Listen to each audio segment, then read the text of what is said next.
वबिमा अन्नी कादिरिय्युन अक़ूल अदरिक अब्दक जीलानी अदरिक अब्दक जीलानी। अल्हम्दुलिल्लाहिल्लज़ी अब्दअल अफ़लाक वल अर्दीन वस्सलातु वस्सलामु अला मन कान नबिय्यन व आदम बैनल माइ वत्तीन व अला आलिहि त्वय्यिबीन व अस्हाबिहिल मुतahहरीन व उलमाए मिल्लतिहि अजमईन अम्मा बाद। अऊज़ु बिल्लाहि मिनश शैतानिर रजीम। बिस्मिल्लाहिर्रहमानिर्रहीम। या अय्युहल्लज़ीना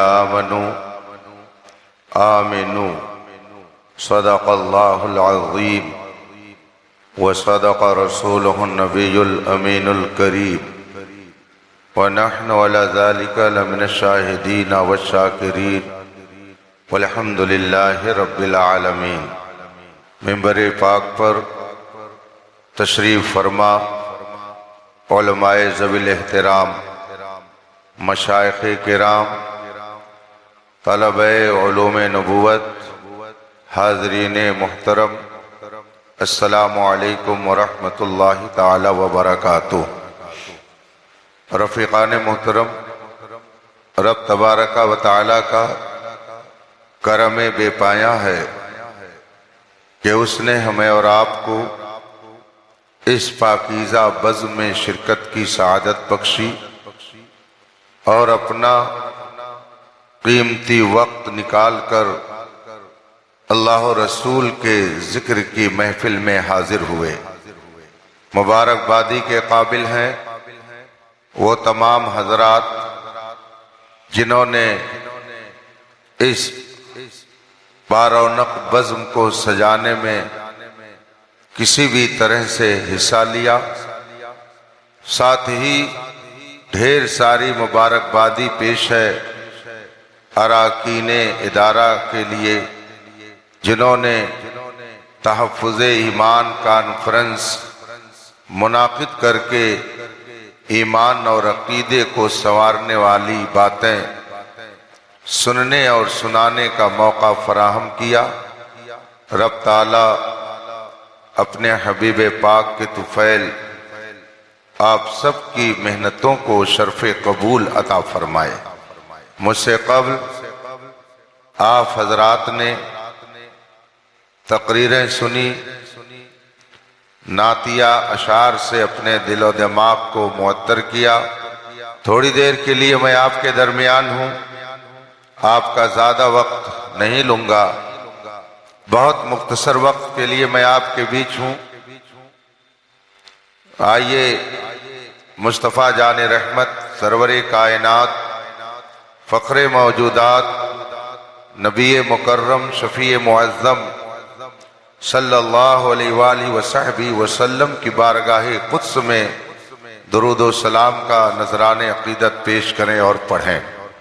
अल्लाहुम्मा सल्लि अला सय्यदना व मौलाना मुहम्मद मादिल जूद वल करम व आलिहिल किराम अजमईन।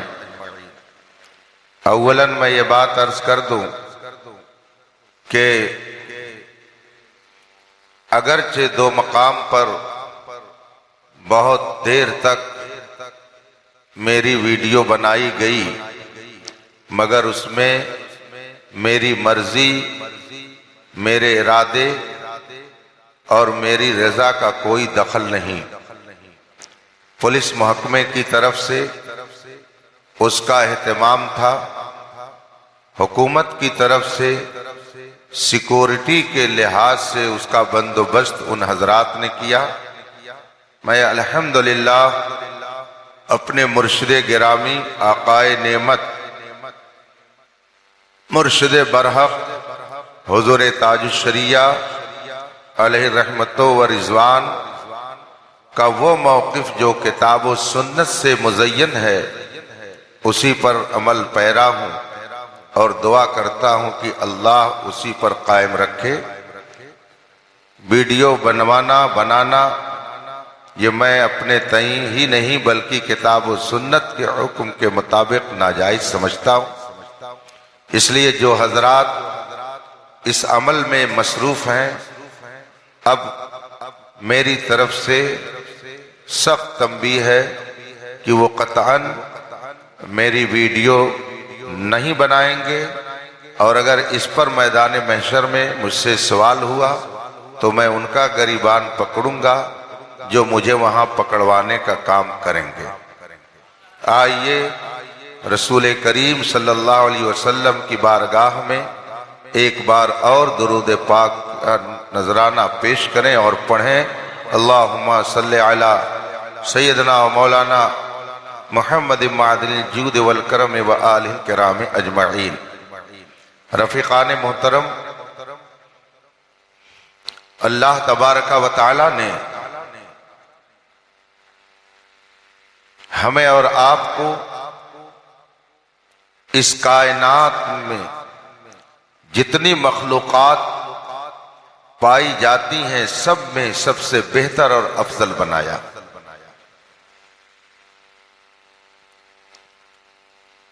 इंसानियत का तमगा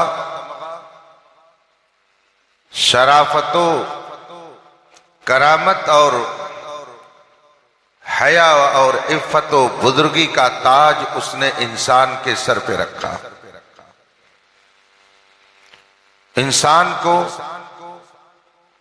बेशुमार इनामात व इकरामात से नवाजा और इतनी नेमतें उसे बख्शी कि अगर इंसान उन नेमतों को शुमार करना चाहे तो शुमार नहीं कर सकता। कुरान करीम का इरशाद है, व इन तउद्दू निअमतल्लाहि ला तुहसूहा, अगर तुम खुदा की नेमतों को शुमार करो तो शुमार नहीं कर सकते। इस्लाम के बुनियादी अकायद में दो अकीदे को सबसे ज्यादा अहमियत हासिल है। एक है अकीदे तौहीद और एक है अकीदे रिसालत। अकीदे तौहीद का मतलब आप ये समझें कि एक हस्ती ऐसी है जिसने इस कायनात को बनाया, वो हमेशा से है और हमेशा रहेगी, वही लायक इबादत है, उसका कोई शरीको सहीम नहीं, उसी की मर्जी से कायनात में जो कुछ होता है सब उसी के इरादे और इख्तियार से वजूद में आते हैं। अगर वो चाहे तो सूरज को पूरब की बजाय पश्चिम से निकाले, और अगर वो चाहे तो समंदर का धारा उलट दे। लकड़ी का टुकड़ा पानी पर चलता है और बहुत बड़ा बोझ उस पर लाद दिया जाए, फिर भी वो लकड़ियों का एक माजून मुरक्कब, जिसे हम और आप कश्ती कहते हैं, समंदरी जहाज कहते हैं, वो डूबता नहीं है। और अगर वो चाहे तो एक मामूली सा ढेला भी पानी में डालने के बाद फौरन जमीन के अंदर कर दे। ये उसकी कुदरत है। ला शरीका लहू वला सहीमा लहू वला नजीरा लहू वला वजीरा लहू। उसका कोई शरीक नहीं, उसका कोई सहीम और मुकाबिल नहीं, उसका कोई भी मुमासिल नहीं, और कोई उससे मुकाबला आराई की जुर्रत नहीं कर सकता। अकीदे तौहीद ये है, और अकीदे रिसालत ये है कि उसने बंदों की हिदायत के लिए अपने कुछ मखसूस बंदों को दुनिया में भेजा।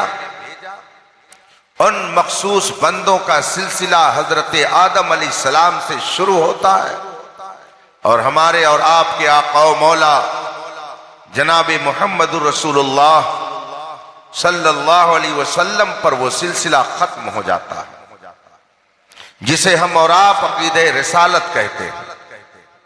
अकीदे तौहीद और अकीदे रिसालत यह इस्लाम के बुनियादी अकायद में है। इस वक्त दुनिया भर में जितने इंसान पाए जाते हैं उनकी तादाद एक सर्वे के मुताबिक 8 अरब बताई जाती है। 8 अरब इंसानों की आबादी इस वक्त पूरी दुनिया में पाई जाती है।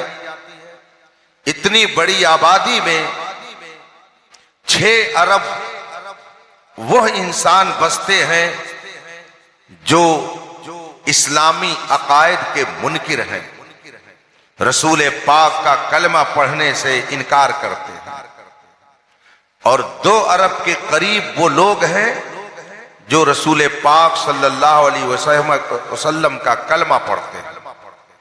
लेकिन इन कलमा पढ़ने वालों में बेशुमार लोग ऐसे हैं कि जो अकीदे तौहीद में भी अपने एतबार से गड़बड़ी कर चुके हैं और अकीदे रिसालत में भी उन्होंने मनमानी बातें गढ़ करके उम्मत के दरमियान इंतशार पैदा कर दिया है।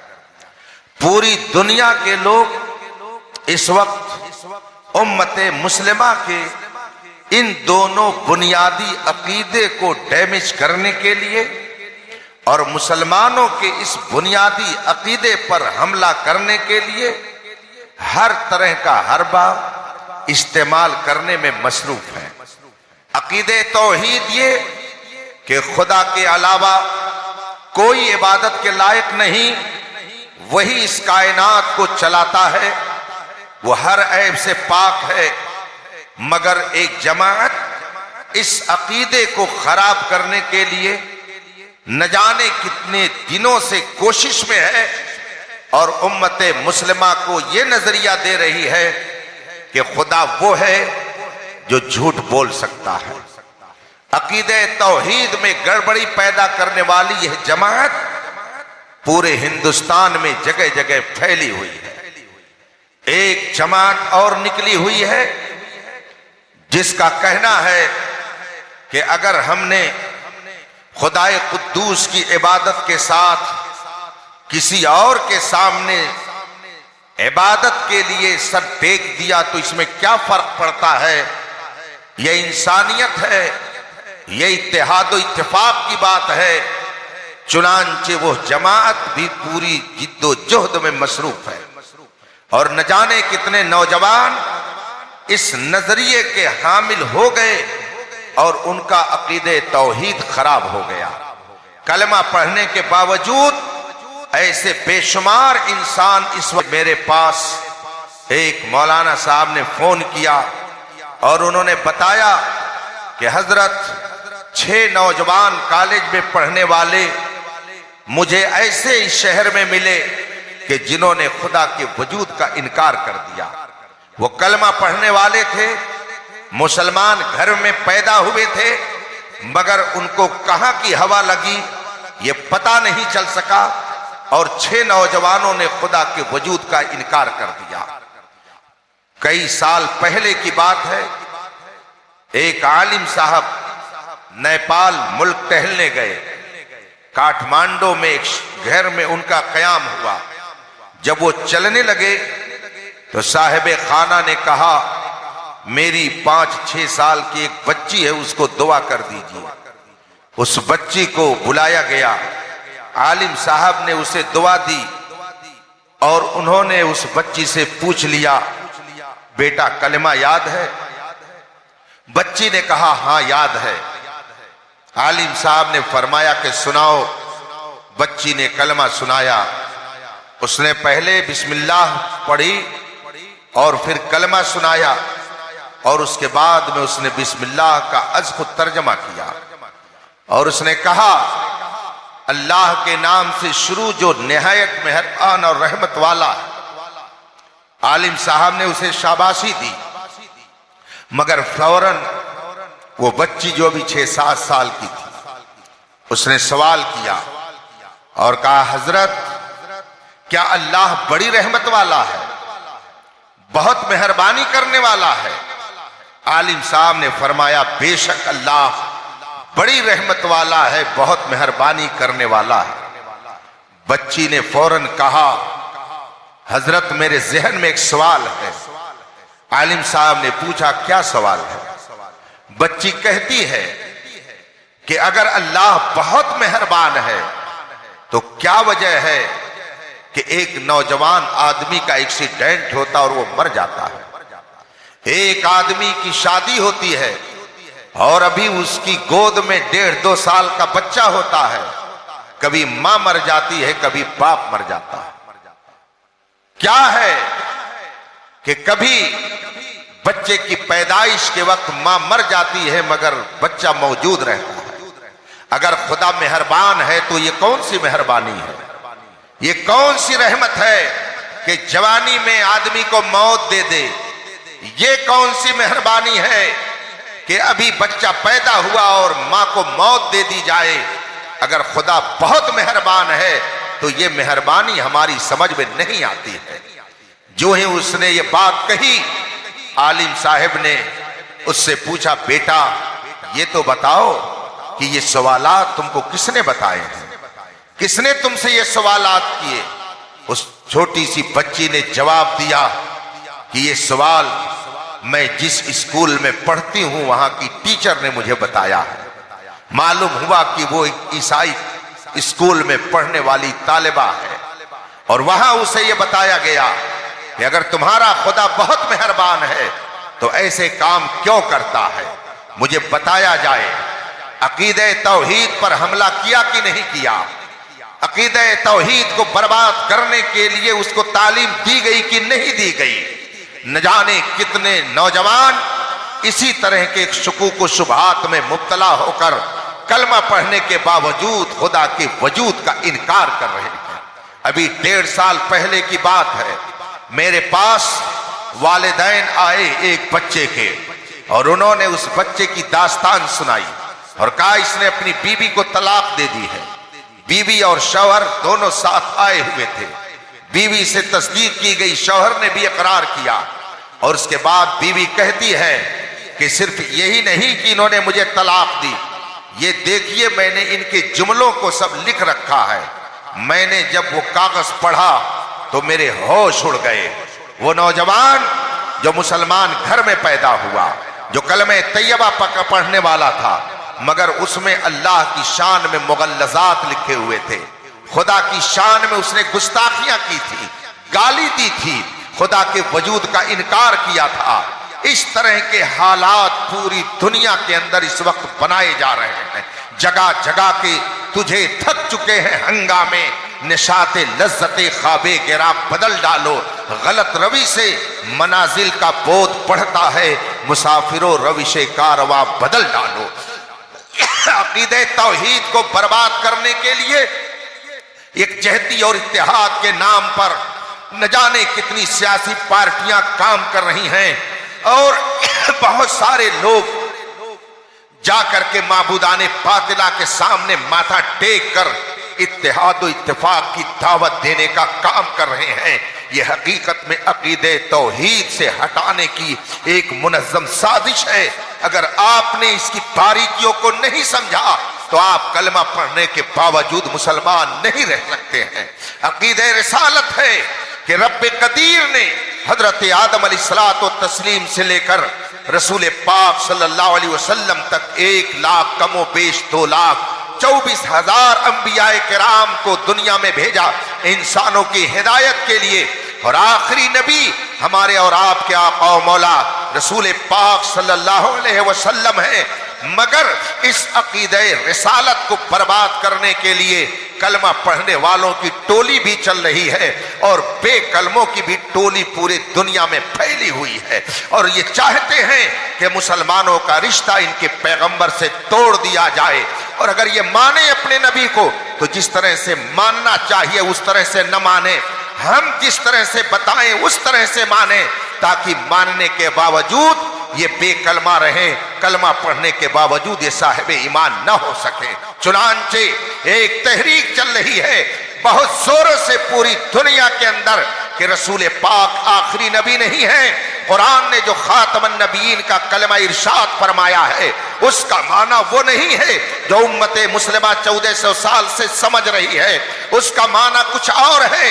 ये तहरीक पूरी दुनिया के अंदर मुख्तलिफ मीडिया के जरिया अपने अकीदे को फैलाने की जिद्दोजहद में लगी हुई है और पूरी दुनिया के अंदर कलमा के नाम पर लाखों नहीं करोड़ों की तादाद में फैल करके उम्मते मुस्लिमा के ईमान और अकीदे को बर्बाद करने में लगी हुई है। इस वक्त आपके हिंदुस्तान में केरला है, कर्नाटक है, तेलंगाना है, उड़ीसा है, बंगाल है और भी कुछ साहिल इलाके हैं जहां पर यह तहरीक बहुत जोरों से काम कर रही है।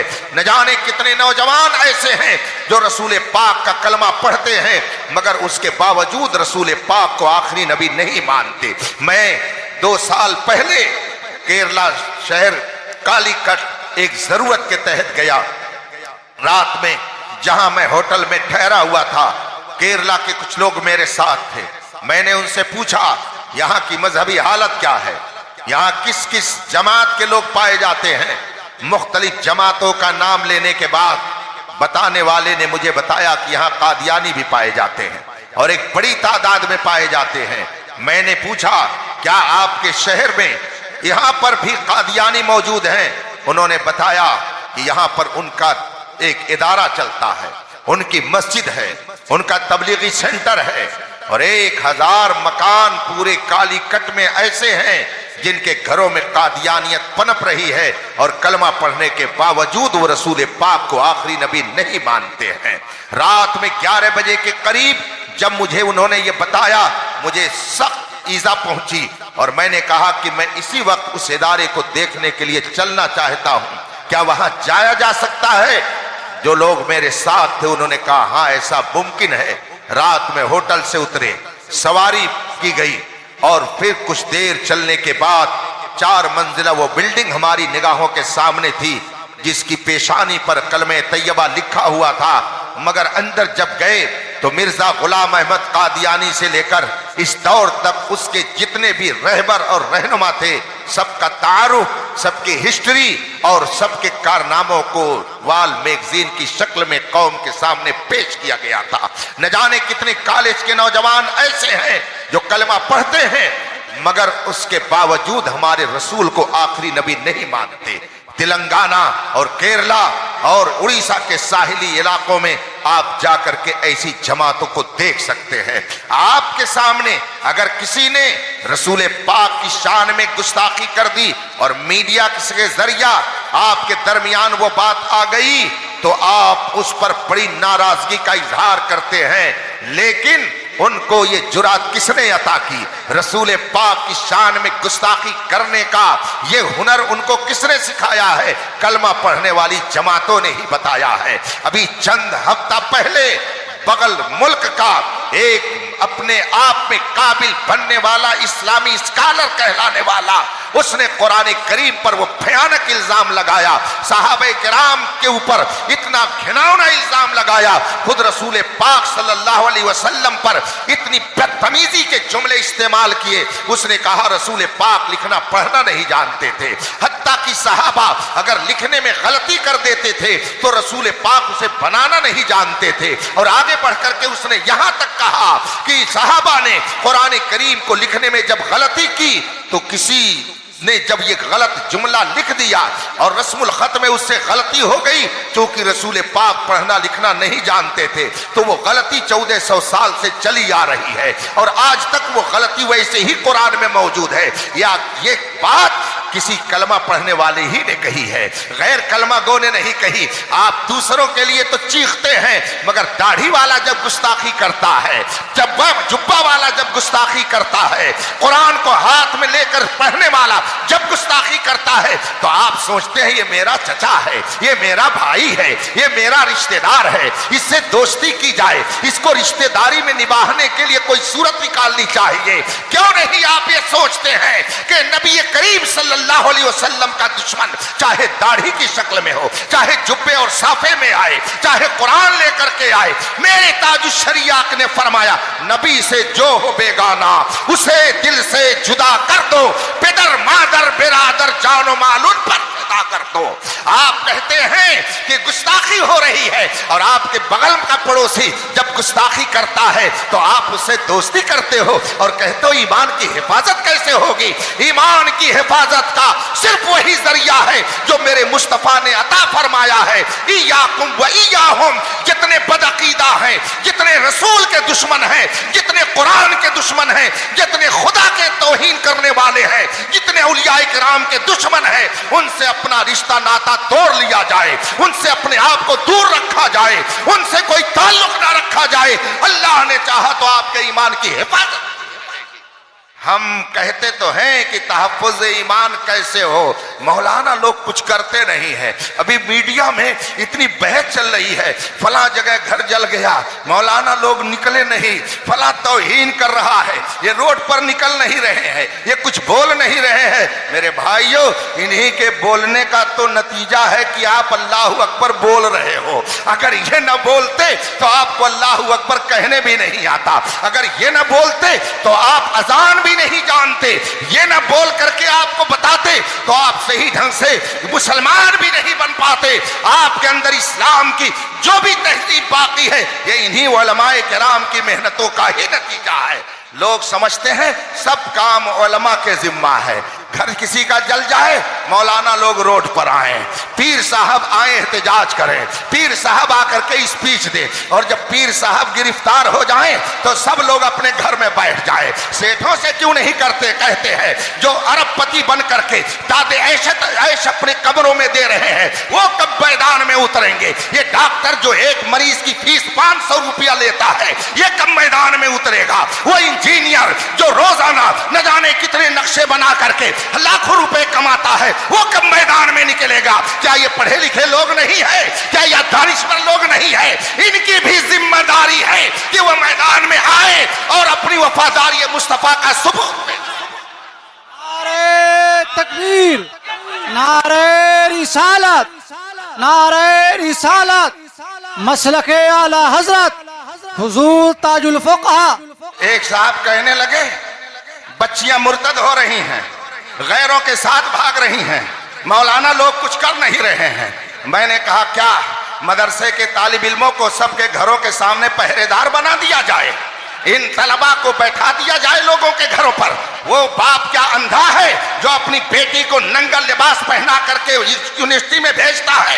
क्या वो माँ अंधी है कि जो अपनी बेटी को इस तरह से उरियानियत के साथ बाजार में भेज रही है। क्या उसका भाई अंधा है कि जो गैरों के साथ अपनी बहन को टहलते हुए देखता है, कुछ बोलता नहीं है। इसलिए रसूल पाक ने 1400 साल पहले फरमाया कुल्लुकुम राइन व कुल्लुकुम मसऊलुन अन राइयतिही, तुम में का हर शख्स जिम्मेदार है और हर शख्स से उसकी जिम्मेदारी के बारे में सवाल किया जाएगा। ये बहुत आसान है कि मौलाना लोग कुछ करते नहीं है, यही तो कर रहे हैं तो आपका ईमान महफूज है, यही तो तकरीरें कर रहे हैं तो नबी से आपका रिश्ता बाकी है, यही आपके सामने किताबें लिख लिख करके पेश कर रहे हैं तो आप पढ़ करके तहारत और वजू और गुस्ल का तरीका जानते हैं, यही शोरा पढ़ रहे हैं तब आप कहते हैं मैं सो जाऊं या मुस्तफा कहते कहते, खुले आंख सल्ले अला कहते कहते। मैं कभी कभी ये कहता हूं कि जिस तरह से हमारे सच्चे उलमा का किरदार दावत व तबलीग के हवाले से बहुत अहम है, हमारे कुछ अच्छे शुअरा का भी किरदार बहुत ही अहम है। इसलिए कि इन शुअरा ने हमारे लाखों नौजवानों की जबान से गाने के नगमे को छुड़ा करके मुस्तफा की नात पढ़ने का हुनर अता फरमाया। फरमाया है। मैं ये कहता हूं हमारे बेशुमार नौजवान ऐसे हैं कि जो कल तक गाना बैठ करके सुनते थे मगर अब मुस्तफा की नाते सुनते हैं। किसी ने असद इकबाल को पसंद कर लिया तो किसी ने अख्तर ज़ियाई को पसंद कर लिया, किसी ने वैस कादरी को पसंद कर लिया, मगर सब कहते हैं मजा तो जब आता है जब बरेली के रजा का कलाम सुनाया जाता है। अभी रास्ते में मैं आ रहा था, अख्तर साहब मेरे साथ थे, किसी शायर की नात चल रही, किसी शायर ने नात पढ़ना शुरू किया, लगा दी गई गाड़ी में वो नात और सरकार मुफ्ती आजम हिंद की नात वो सुनाने लगा। मैंने कहा कि खुदा जाने किस जज्ब के आलम में खानवादे रज़विया ने नबी की तारीफ में इन कलमात को कलम बंद किया है कि हजारों मर्तबा सुनने के बाद वही चाशनी, वही लुत्फ, वही मजा, वही वारफ्तगी, वही दीवानगी और नबी से मोहब्बत का वही जज्बा बेदार। इसलिए रफीकान मोहतरम, ईमान की हिफाजत का इस जमाने में सिर्फ एक जरिया है कि रसूल पाक के सच्चे गुलामों की गुलामी का पट्टा अपने गले में डाल लिया जाए। इमाम अहमद रजा ने फरमाया है, तेरे गुलामों का नक्शे कदम है राह खुदा, वो क्या बहक सके जो ये सुराग लेके चले। जब तक इस सुराग पर चलते रहेंगे ईमान की हिफाजत होती रहेगी और अगर इधर उधर हुए तो यकीन से जान रखिए, इमाम अहमद रजा ने बहुत पहले फरमाया, बाएं रस्ते न जा मुसाफिर सुन, राह में राह मार फिरते हैं। इसलिए सिराते मुस्तकीम पर गामजन रहिए और सिराते मुस्तकीम इस दौर में वही है जिसे मसलके आला हजरत कहा जाता है। अभी आपने डिप्लोमा और मुनाजरे का नाम सुना, आपकी क्या गिनती है, बड़ी बड़ी खानकाहों के पीरजादे भी इधर से उधर हो रहे हैं। और ये बात मैं आपको बता दूं, ये मत समझिएगा कि मैं पीरी मुरीदी का मुखालिफ हूं, मेरे खुद कई हजार मुरीद हैं अल्हम्दुलिल्लाह अल्हम्दुलिल्लाह। लेकिन इस वक्त चंद जाहिल पीरों की पीरी मुरीदी ने जमाते अहले सुन्नत में जो इंतशार पैदा किया है इससे इनकार नहीं किया जा सकता। आज जिस इलाके में जाइए लोग कहते हैं हजरत यहाँ मौलाइयत फैल रही है, यहाँ राफिजियत फैल रही है, और जब पता लगाया जाता है तो मालूम होता है किसी जाहिल पीर के जेरे असर इनका अकीदा बर्बाद हो रहा है, किसी जाहिल पीर ने इनका अकीदा बर्बाद कर दिया है। और ये तो समझते हैं कि उलमा क्या वो तकरीर करें और जाएं, हाथ पैर चूमने के लिए तो पीर साहब है, नजराना देने के लिए पीर साहब है। इमाम साहब पूरे महीने नमाज पढ़ाएं, इमामत करें, दर्स दें, कुरान पढ़ाएं, हदीस पढ़ाएं, तो उनको ये 10,000 रुपया देने में कलेजा फटता है। और पीर साहब 5 मिनट बैठे दुआ भी सही ढंग से नहीं कर पाते हैं और जब जाने लगेंगे तो 50,000 रुपया उनकी जेब में डालने में इनको फख्र महसूस होता है। बताइए आपके ईमान की हिफाजत कौन करता है? ये उलमा जो आपके सामने दिन रात किताब और सुन्नत का दर्स दे करके कुफ्रियात से बचाते हैं, ईमान की सच्ची बातें बताते हैं, इनके जरिए आपका ईमान बचता है। कि एक शख्स आया 5 मिनट बैठा, सही ढंग से उसने दुआ भी नहीं की और चला गया, उससे आपके ईमान की हिफाजत कैसे हो जाएगी? क्या बात, वाह वाह वाह। आप कहते हैं तहफ्फुज़ ईमान कॉन्फ्रेंस होनी चाहिए। क्या बात है, क्या बात। तहफ्फुज़ ईमान कैसे किया जाएगा? जाहिल लोगों ने मारा है, कबाड़ा कर दिया जमाते अहले सुन्नत का। मैं ये तो नहीं कहता कि चादर गागर अगरबत्ती में हम लोग लगे हुए हैं, हम लोग और भी काम करते हैं। हमारे डॉक्टर साहब ने दिल जला होकर के, यकीनन उन्होंने बहुत दर्द के आलम में ये बात कही है, ये बिल्कुल सही आप कह रहे हैं। हम लोग अगरबत्ती इसलिए सुलगाते हैं ताकि कोई बदबूदार अगर आ जाए तो उसकी बदबू खत्म हो जाए और खुशबू से हमारा माहौल मुअत्तर रहे। हम अपने बुजुर्गों के आस्थानों पर चादर इसलिए पेश कर देते हैं ताकि पता चले कि हम लोग अगरचे गुनहगार हैं मगर इनके दामन से वाबस्ता हैं, ये बड़े अल्लाह वाले हैं, तो इनकी बरकतें हमको भी मिले और जो कोई इधर से गुजरे वो भी बरकत लेकर के जाए। इस अलामत के लिए हम चादर लगा देते। मगर अल्हम्दुलिल्लाह अहले सुन्नत बहुत बड़े बड़े इदारे भी चलाते हैं, बहुत बड़े बड़े उनके हम मदारिस भी कायम है, बल्कि पूरे हिंदुस्तान में अहले सुन्नत के मदारिस का जो अजीम जाल बिछा हुआ है, उसी की बरकत है कि गांव गांव मसलक आला हजरत का सुभान अल्लाह, सुभान अल्लाह, सुभान अल्लाह, वाह वाह वाह वाह, सुभान अल्लाह, अल्लाह अकबर, या रसूल अल्लाह, या रसूल अल्लाह। बस या अली, थोड़ी देर और, जिंदाबाद। 2-4 मिनट सामने के लिए लोगों को सामने बुला लिया जाए। अच्छा, आप ना बोले, मैं बोलता हूँ। भाई जो पीछे बैठे हैं, मैं आप लोगों से गुजारिश करूँ, मालूम कर लिया होगा ये अवाम कैसे गुमराह हुए, कैसे उनको ये जुरात हुई कि हजरत अमीर मुआविया की शान में गालियां शुरू कर दी उन्होंने। अज खुद उन्होंने ये किया क्या? उन्होंने अज खुद सहाबा की शान में तबर्रा शुरू किया क्या? अज खुद उन्होंने राफजियत को अपनाया? नहीं, एक जाहिल पीर ने वहां जाकर के कौम का दिमाग खराब किया।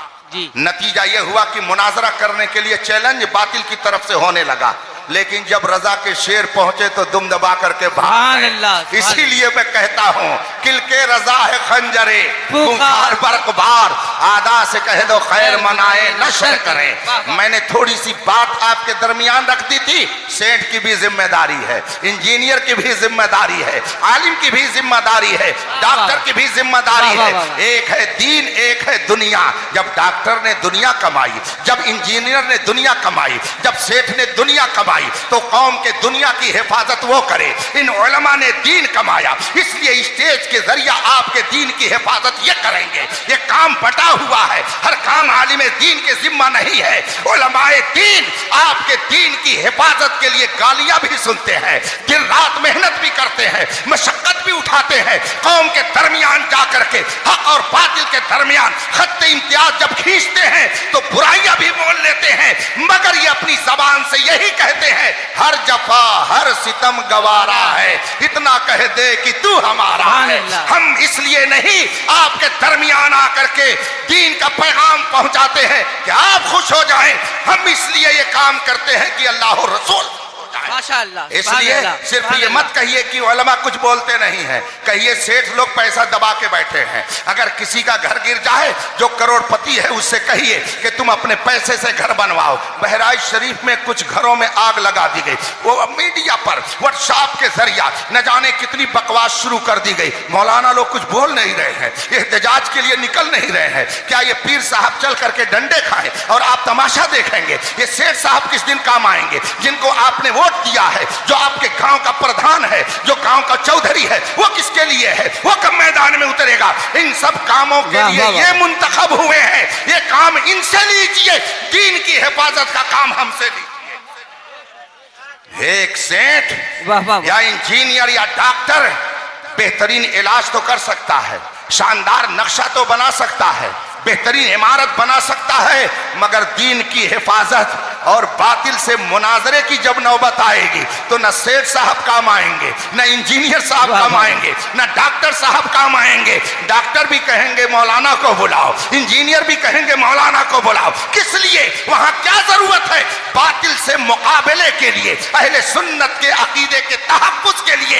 इसलिए सच्चे उलमा के दामन से वाबस्ता रहिए, आपके ईमान की हिफाजत होती रहे। माशाअल्लाह, सुभान अल्लाह। या अय्युहल्लज़ीना आमनू आमिनू, माशाअल्लाह। ऐ ईमान वालो ईमान लाओ, ऐ ईमान वालो ईमान लाओ। सुभान अल्लाह, क्या बात।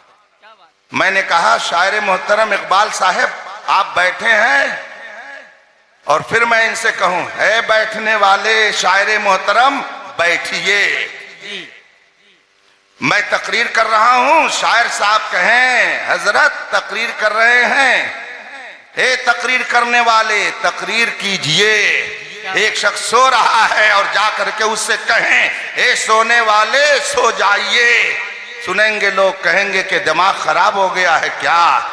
जब वो पहले ही से सो रहा है तो उसको कहने का क्या मतलब है कि सो जाइए? जब मैं तकरीर कर रहा हूं तो क्या कहने का मतलब है कि तकरीर कीजिए? ये बैठे हुए हैं, फिर मैं क्यों कह रहा हूं कि बैठ जाइए?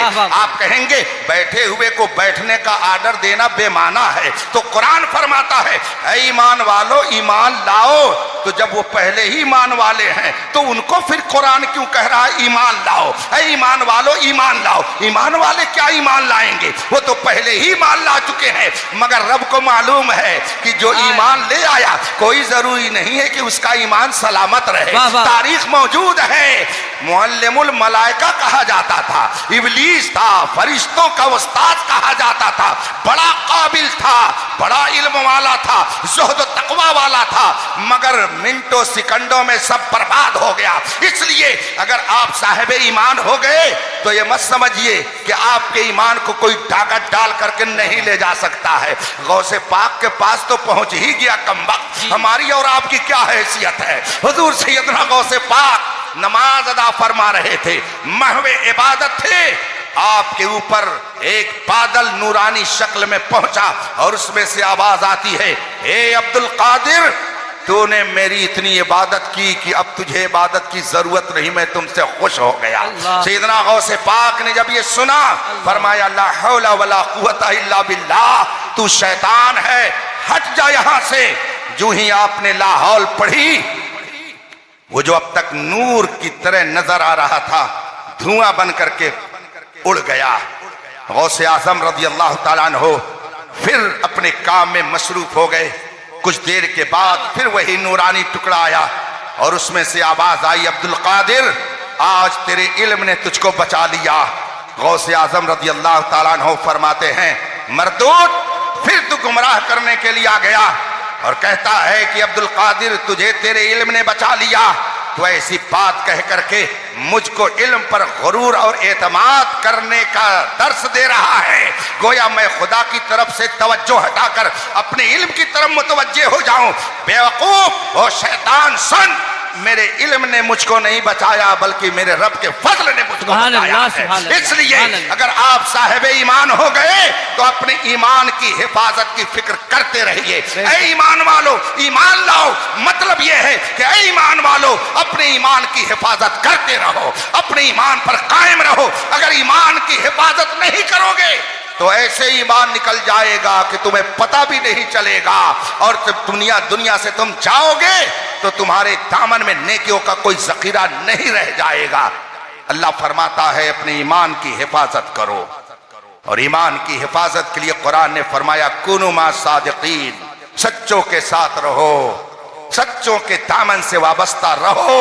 इस जमाने में सच्चों के रास्ते पर हम सबको ले जाने वाली सबसे अजीम जात का नाम इमाम अहमद रजा है। बेशक, बेशक। उनकी तालीमात, उनके अफकार नजरियात, ये सिराते मुस्तकीम हैं, सिराते मुस्तकीम हैं। जो इस पर कायम रहेगा इंशाअल्लाह जन्नत की बहारें उसका इस्तिकबाल करती नजर आएगी। माशाअल्लाह। दुनिया के अंदर रब्बे कदीर ने बेशुमार नेमतें अता की हैं, मगर सबसे अजीम नेमत दौलत ईमान है। इस ईमान की हिफाजत आप कीजिए, इंशाअल्लाह ये ईमान कयामत के बाद अजाब इलाही से आपकी हिफाजत फरमाएगा। बेशक, बेशक। अल्लाह तबारक व तआला इस इदारे को, जिसके तहत यह अज़ीमुश्शान इजलास मुनाकिद हुआ, उसे दिन दूनी रात चौगुनी तरक्की अता फरमाए। और आपने इस इदारे के हवाले से जो कुछ अभी डॉक्टर साहब की फरमाइश पर ताउन किया, रब ताला उसे अपनी बारगाह में कबूल फरमाए। आमीन। शोरा का एक नूरानी काफिला मौजूद है।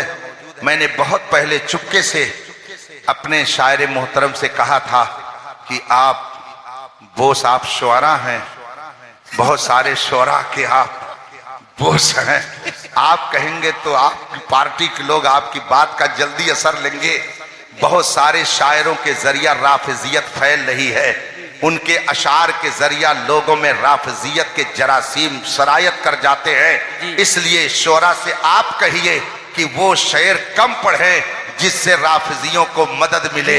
मैं ये नहीं कहता कि अहले बैत का जिक्र न किया जाए। अल्लाहु अकबर, अल्लाहु अकबर। हम तो इमाम अहमद रजा के मिशन के ऊपर चलने वाले हैं। इमाम अहमद रजा ने दुआ में भी हमें सलीका सिखाया और फरमाया कि जब तुम रब से दुआ करो तो यूं कहो, दो जहां में खादिमे आले रसूलुल्लाह कर हजरत आले रसूल मुक्तदा के वास्ते। और हजरत हसन बरेलवी रहमतुल्लाह ताला अलैह ने जब अहले बैत की मदह सराई शुरू की तो कितने प्यारे अंदाज में फरमाया, कद्र वाले जानते हैं कद्र शाने अहले बैत। तो अल्हम्दुलिल्लाह हम ईमान का हिस्सा समझते हैं अहले बैत की मोहब्बत को, लेकिन इस मोहब्बत के नाम पर अगर राफिजियत फैलाई जाए, मोहब्बत अली के नाम पर अगर सहाबा पर तबर्रा किया जाए, मोहब्बत के नाम पर सिद्दीक अकबर की सदाकत को नीचा करने की नापाक कोशिश की जाए तो कभी भी अहले सुन्नत उसे बर्दाश्त नहीं कर सकता है।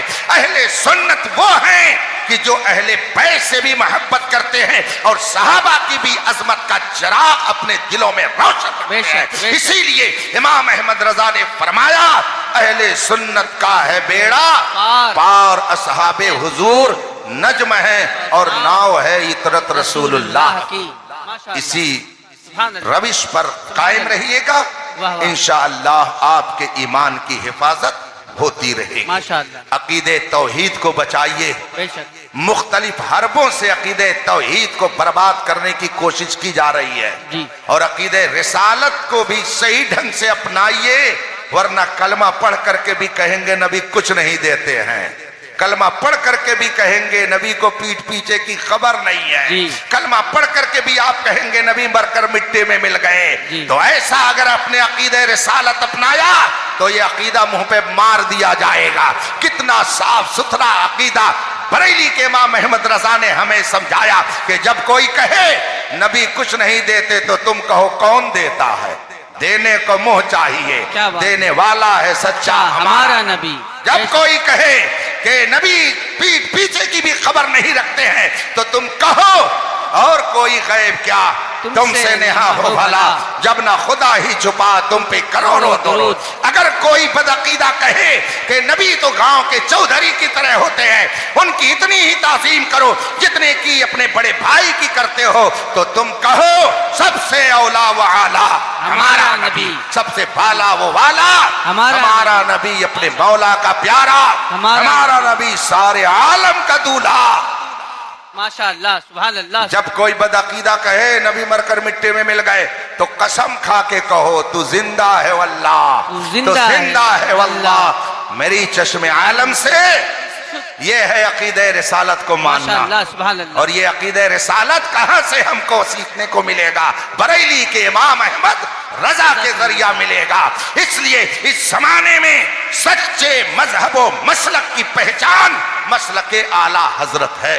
इसी पर कायम रहिएगा, इंशाअल्लाह यहाँ भी कामयाब रहेंगे और वहां भी कामयाब। वाखिर दावाना अनिल हम्दुलिल्लाहि रब्बिल आलमीन। अस्सलाम।